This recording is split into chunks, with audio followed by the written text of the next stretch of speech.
歡迎收睇寶癲哥哥，今日就會同大家分享一個故事，佢叫小雞逛遊樂園。大家有冇去過樂園玩啊？未去過就睇下有啲咩玩啦。媽媽，你喺度做緊啲咩啊？快啲啦，快啲啦！爸爸，媽媽，快啲講啦！好，嚟啦，讓大家好久等咗啦，出發咯！望下呢個樂園個門口幾大，哇！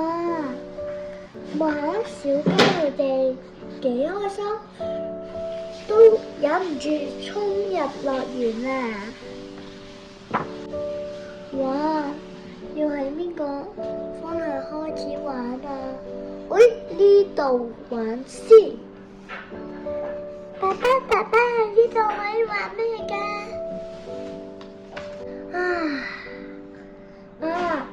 好刺激㗎，頭都暈啦！呱，青蛙船，大家有冇搭過啊？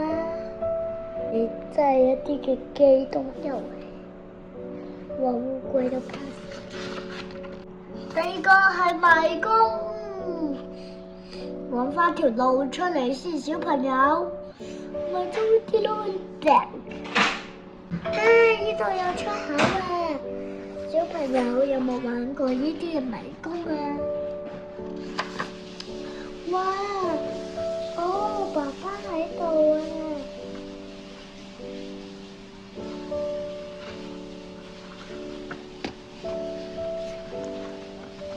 睇到啦！爸爸，你有冇睇到熱氣球啊？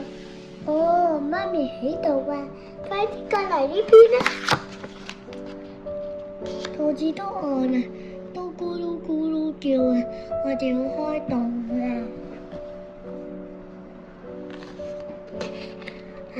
真好食！小朋友，你有冇攀過石啊？食得好飽啊！我哋繼續玩先。哇！呢個有望遠鏡嘅小朋友，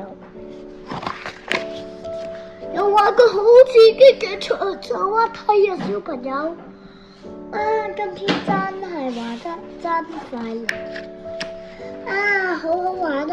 下次再嚟啊！拜拜。大家中唔中意呢本書啊？講下你嘅感受啦！你有咩思想同講就講俾我聽啦！拜拜。